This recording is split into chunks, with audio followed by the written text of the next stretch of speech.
I'm very honored to be here and to have lunch with all of you today, because I'm too old to come to these meetings otherwise. But so as Ty said, I did go to IUP. I started out, I wanted to be a fashion designer. I designed all my prom gowns, and that's what I was going to do. I was going to come here, get a fashion merchandising degree, and then transfer to FIT in New York City and be a big designer.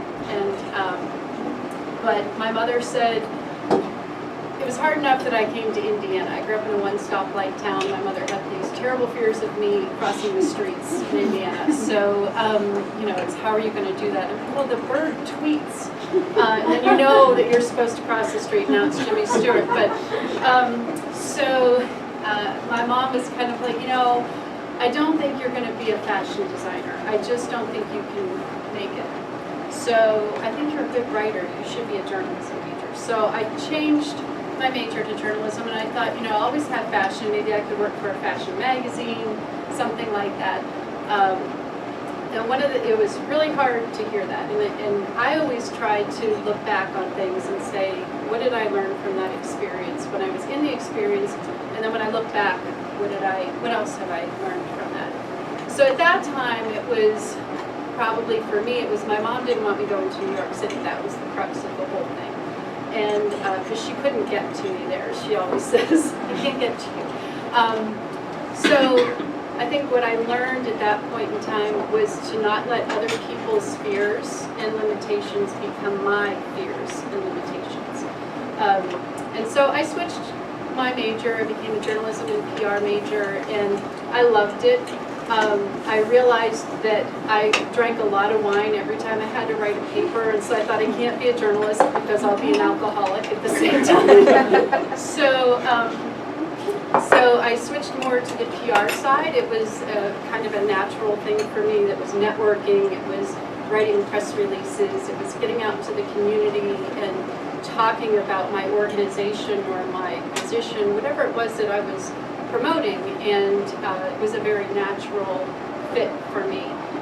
Looking back on what my mom did at that time, I think that had to be a really hard conversation because, as a mom, you're like the cheerleader. Your kid's supposed to, my kids always say, you're wearing mom goggles because my kids can do anything.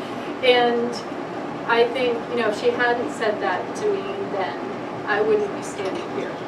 I might be embarrassed with a husband that smokes European cigars and Mr. I'm here with you guys today, and I have this wonderful family, and I'm happy. So, when I look back on it, I'm where I'm supposed to be.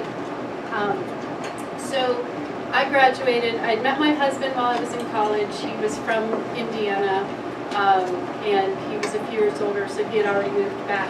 And I met him at Kangaroos when I was a waitress. And I talked to him for 20 minutes, and I left and told my roommate I just met the guy I'm going to marry, and which was a problem because I already had a boyfriend, but it worked out. So I graduated. I got my first job at the radio station in town, which at the time was just WDAD and WQMU. And my territory was Punxsutawney and North. So Punxsutawney people, business owners, couldn't get people from Punxsy to come to their stores, but the radio station thought that if they advertised, maybe people from Indiana would go to their stores. It was not a good thing. And people there couldn't hear the radio station. So I literally had one client in Punxsy who was an attorney, and I would have to fax him every time his ad played on the station, and I heard it. I would fax him your ad just played. And so I was on salary when I first started, and then one month the owner came up to me and he's like, hey, you're going straight commission this month. And I worked my butt off for the entire month of May. I worked so hard. My mileage checks were huge. I was on the road every day trying to sell radio. At the end of the month, I got a paycheck that was $36. And so I went to my husband's office. He was my boyfriend at the time. And I'm sitting there with my $36 paycheck. I'm like, I can't continue to do this job. So we were talking about my options and everything, and his phone rings. And it was George Dash, who was the Senior Vice President of Marketing at First Commonwealth. And he said, hey, we have the seniors program. We want to do long-term care seminars. So it's nursing home insurance for these folks. Would you be interested? Because he owns an insurance brokerage, and this is something that they sell. And my husband's not one to stand in front of a group of people and talk. And so he's hemming and hawing, and I'm like, tell him yes, I will come work for you. I'll put it together. I'll become a long-term care expert, and we can go out and do these seminars. So that's what I did. And when I look back at that experience, it wasn't so much that I worked hard. It was just that I was in the right place at the right time. Because if I hadn't been sitting there with my $36 paycheck, Andy might have said, yeah, no, we can't do that. But I was sitting right there, so it was a great opportunity for me. So I went and started working for my husband at the time, or we were just dating at the time, and we did the long-term care seminars, and then they called and said, hey, we keep trying to do these estate planning seminars. We can't get anybody to come. Would you guys help us out with it? You know, maybe, because they were using an attorney from Pittsburgh. Maybe if we have a local name in there, it'll help. And we get 3 people, and then they cancel it. It just couldn't make it work. So then they said, would you market it?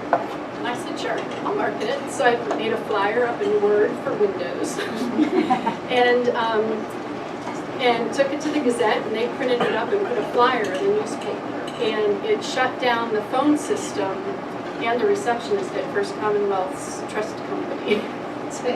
They had 300 people sign up the first day that this flyer was in the newspaper.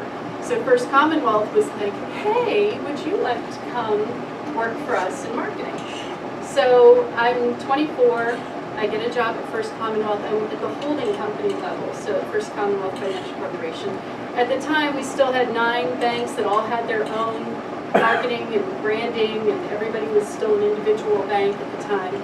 And so I was doing marketing for the holding company, annual reports. I was writing speeches for the president. I failed accounting, and I'm talking about banking and what the numbers mean. I have no idea what I'm doing, but I was doing it. And again, right place, right time, they decide they're going to consolidate all of marketing. So all these 9 banks have a marketing person, a marketing department, are now consolidated under a 24-year-old who has no experience in this industry, and I now have people working for me that were older than my parents.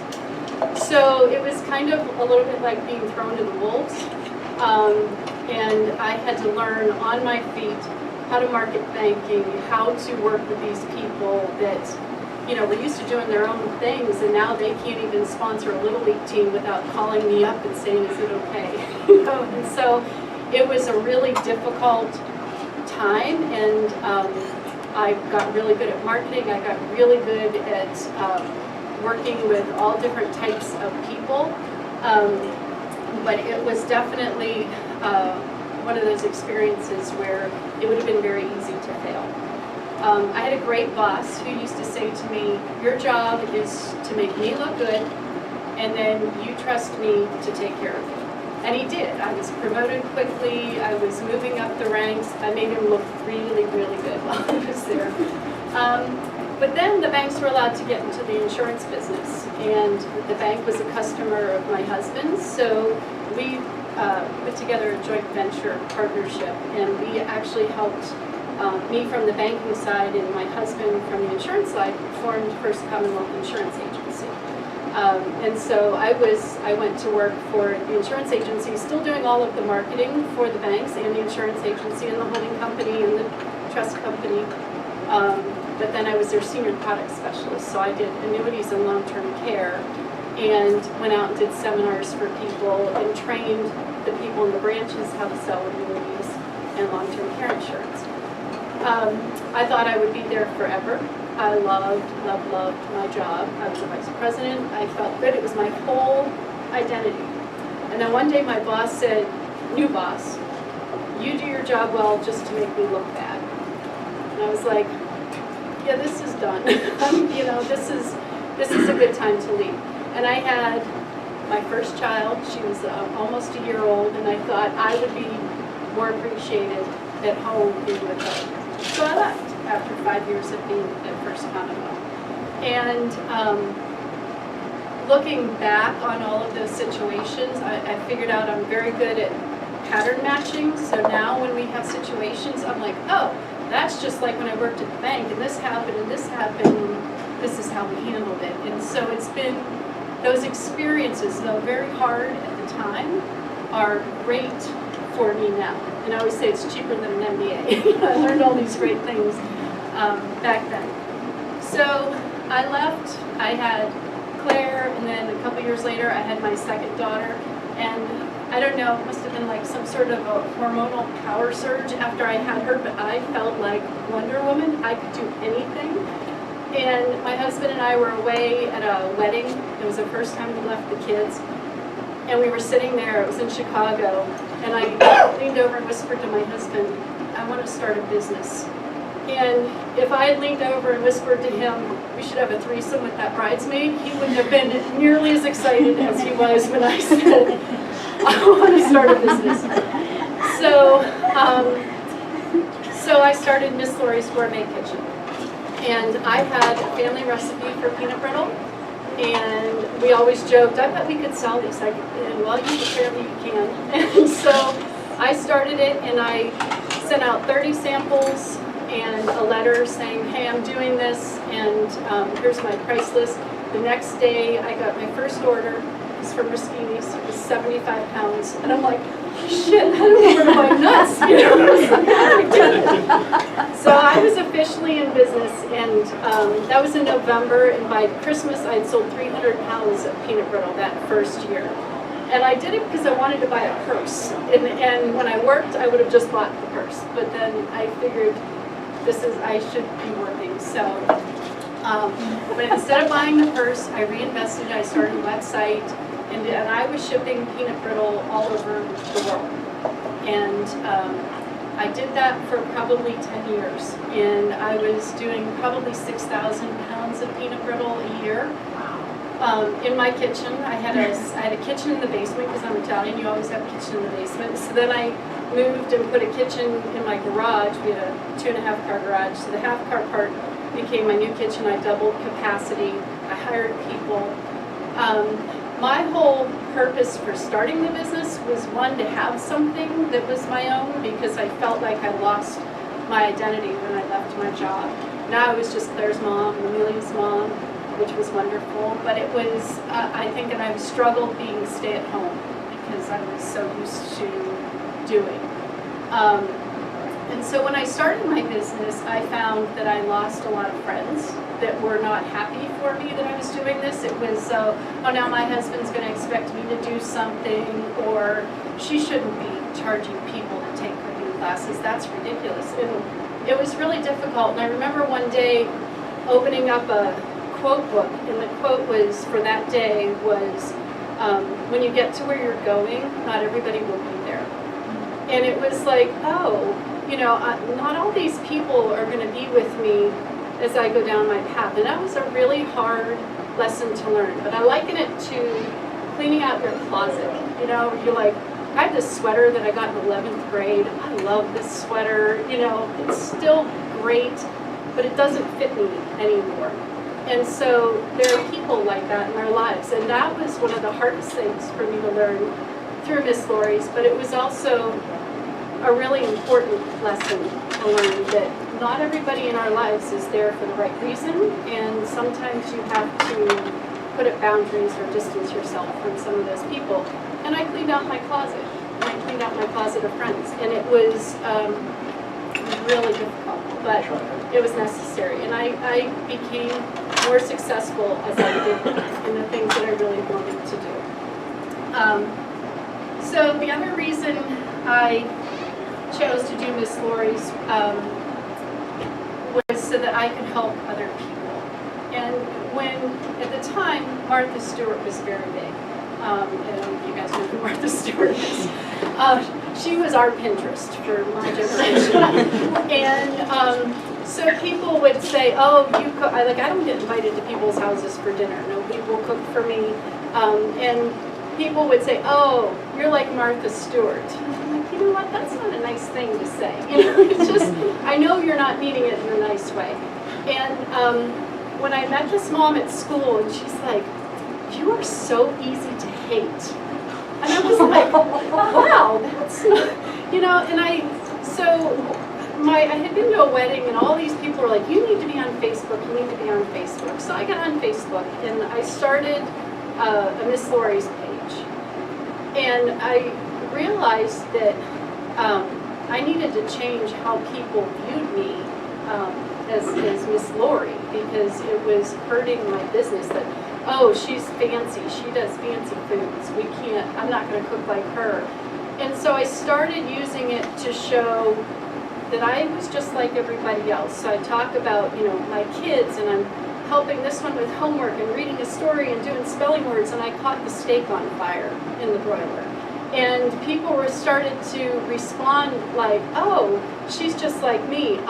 Maybe she could teach me how to cook. And it was changing people's perception.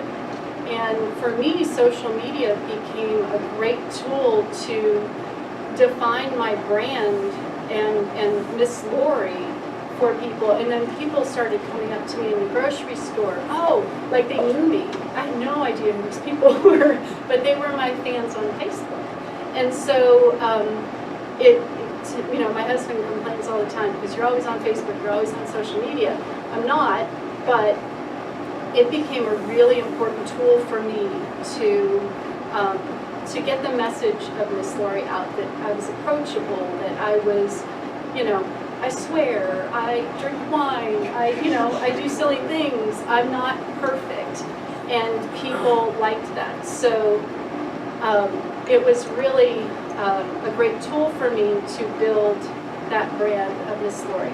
I did stop making peanut brittle a number of years. I got death threats. I had some little old lady call me at 6 o'clock in the morning and yell at me because her son likes to get that for her every year for Christmas, and now what's he supposed to do? So, but I was teaching cooking classes and teaching kids how to cook and helping kids in the schools raise money or bring in food and raise awareness for people who didn't have enough to eat. And that was really important to me. I'm Italian, we gotta make sure everybody's full. It hurts us physically if somebody's not full. So I realized that, when I look back on everything that I did for Miss Laurie's, it was, I found out what I was passionate about. Because a lot of times, when you're a mom and you have kids and a husband, you're doing what everybody else wants to do. And a lot of times it's like, what do I believe in? Or what do I, we always laugh. My husband says, where do you want to sit? And we go to the movies. And I'll say, let's sit here. And he'll go over there and sit. No, we should sit here. And it's, why do you ask? And so I've gotten to the point now where I sit. I just sit down and he'll come back. But it was one of those things where it defined me and who I was and what I believed in and what I was passionate about. And that was helping women in business. I had friends that had not worked for 8 years, 10 years because their kids were in school, and now we're going to have to go and get a job.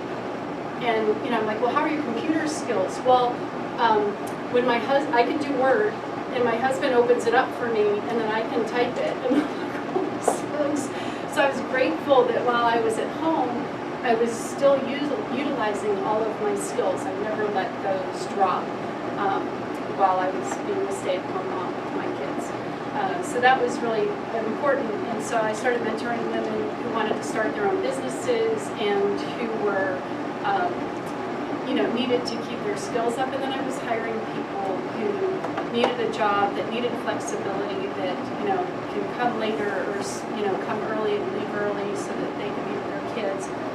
That was really important for me. Then my husband decided to buy out his uncle in our business. So Kuzneski Insurance Group has been around for 51 years. It was started by my father-in-law. His brother joined him, and then my husband joined him. And so we bought out my father-in-law, and then his uncle decided to retire. So we bought him out, and my husband said, but if something happens to me, who's going to run the business? And I'm like, oh, okay. So I came back to work in the insurance business. And the way my husband got me is because he knows me well. He's like, you know, I know you wanted to build Miss Laurie so that you could help people. He's like, think of how many more people you can help if you work in our business, and help to grow that. So that's how he hooked me. But I've been there now for 4 years. I do the marketing and wellness and events and community outreach and things like that. And what I've learned is that it's not easy to work with your spouse. There aren't a whole lot of boundaries, and I have to, you know, do not talk to me when I'm in the shower. I'm not the marketing person when I'm in the shower. It's so a lot of roles like that. But we do employee benefits and individual insurance for companies and folks who need health insurance. And let's see.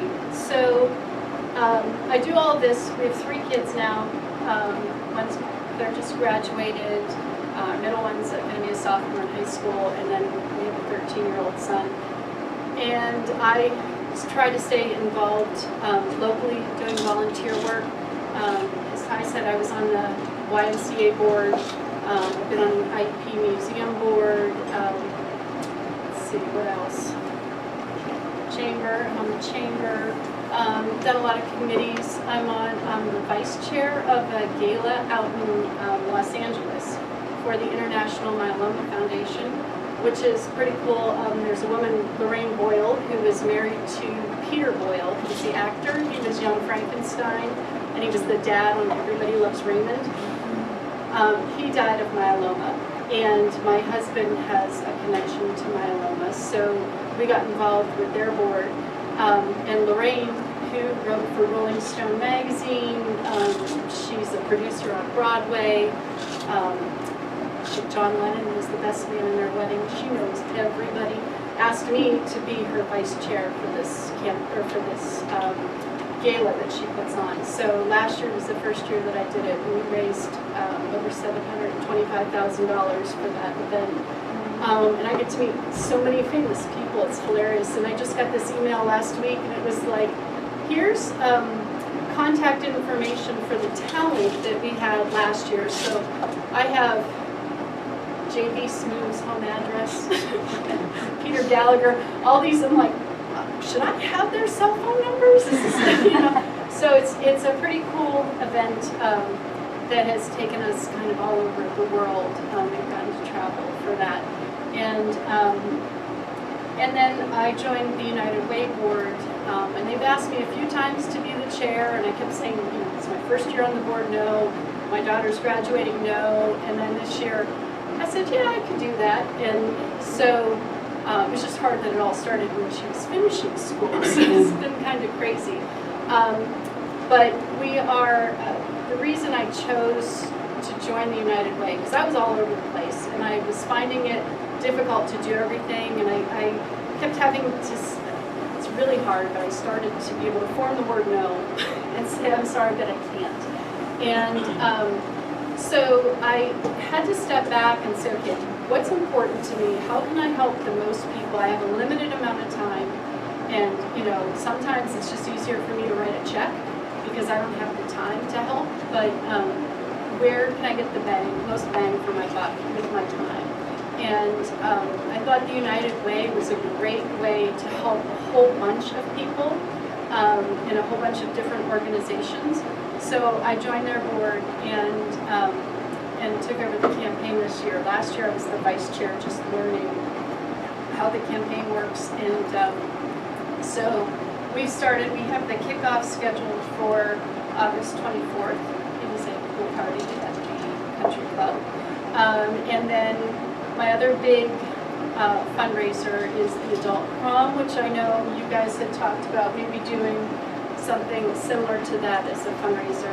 But that's going to be at Chestnut Ridge in September 15th.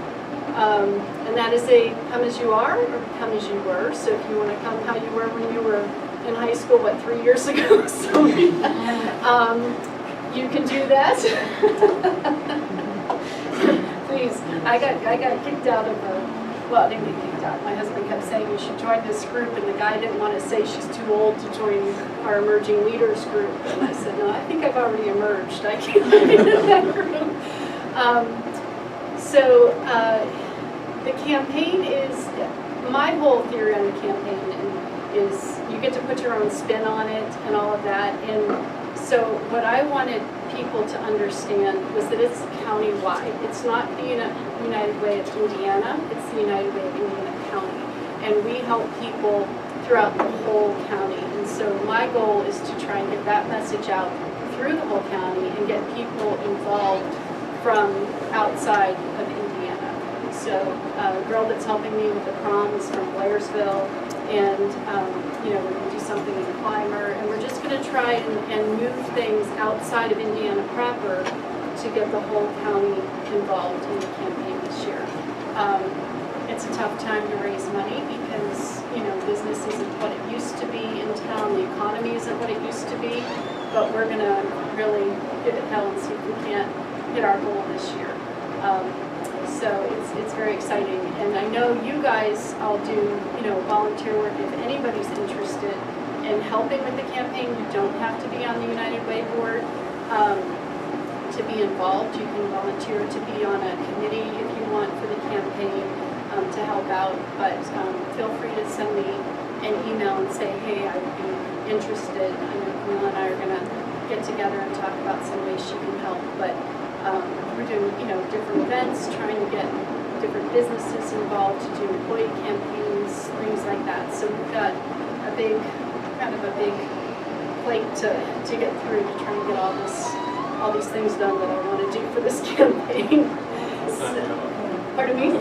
It is a little bit like a full-time job. I usually spend, I go to the United Way office once a week and spend between 3 and 4 hours there. Yeah, Aaron's always like, don't those people work? So that's kind of what we're doing at the United Way. The tyranny there starts at the top. What'd you say? The tyranny. It starts at the top versus its way down. But do you guys, I think that's pretty much my life in a nutshell. I'd say in terms of juggling it all, because a lot of people are like, how do you do everything you do? I don't get everything done. My car's a mess, my house is a mess. I always look at these people who look like they're perfect, and I'm thinking their house is probably being condemned while they're standing there. Everybody's got some big hairy secret they don't want you to know. And so I'm the first one to say, my life is not perfect. It's crazy and it's wonderful and all of that, but I definitely do let things go by the wayside. But I always say, have your go-to outfit. These are my little life hacks. Have your go-to outfit. So I probably own 40 black dresses. I had 4 of them on today before I picked this one. So, have your go-to meal that's something that's good that you can always have on hand to make in a pinch. Have your go-to drink, so when you go to a bar, you're not like, oh, what should I get? You know what you get. So those are some of my little life hacks. But